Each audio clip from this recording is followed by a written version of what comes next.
l'opinion de Nicolas Bétou dans un instant. Mais d'abord, la culture avec Jean-Philippe Ballas. Bonjour Jean-Philippe. Bonjour Mathieu, bonjour à tous. Périscope, la culture à 360 degrés. Et un homme de théâtre ce matin, Jacques Weber, une création originale pour téléphone portable, Cyrano Intime.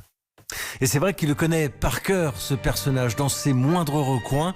Jacques Weber, privé de planches en ce moment, forcément, mais qui va donc diffuser de petites pastilles vidéo, exercice inédit avec le théâtre de l'atelier, parce que Cyrano le vaut bien. Bonjour Jacques Weber. Bonjour. On a l'impression qu'en ces temps troublés, on a toujours des valeurs refuges et que Cyrano en fait partie. Oui, alors ce qui, moi, me touche beaucoup dans cette histoire, d'abord, ma carrière, et je dirais même un peu ma vie, a été marquée par ce rôle. C'est pour ça que j'ai eu envie, par ces temps compliqués et difficiles, où on a une envie folle de parler, puisqu'on ne peut plus voir les gens autour d'un café dans un bistrot, on a une envie folle de leur parler, d'essayer de parler autour de quelque chose que tout le monde connaît très bien. C'est qu'il s'agit vraiment d'un héros très aimé par-delà les clivages sociaux. Descriptif, c'est un roc, c'est un pic, c'est un cap.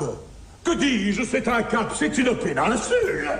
Bien sûr, la fanfare de Cyrano, et Dieu sait si on lui a reproché, c'est vrai qu'il y a quelque chose d'un peu de trombone, comme on dit en Italie, de déclamatoire, mais je crois qu'au-delà de cette fanfare, ce qui touche le plus dans Cyrano, c'est cette petite musique de chambre qu'il y a dans la fragilité de chacun des personnages qui se prennent les pieds dans le tapis de l'amour, quoi.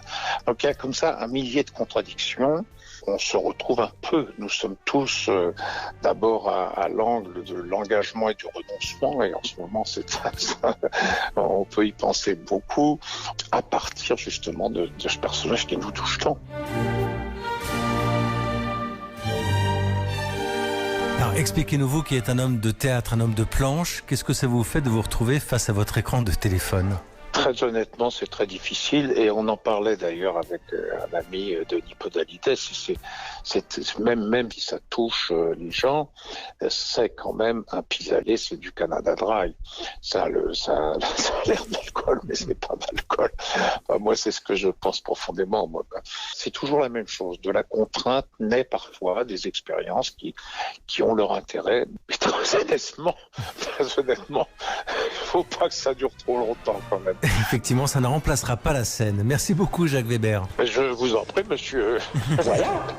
C'est à peu près, mon cher, vous m'auriez dit si vous aviez un peu d'être et d'esprit. Mais l'esprit, oh, le plus lamentable des êtres, vous n'en eûtes jamais un atome.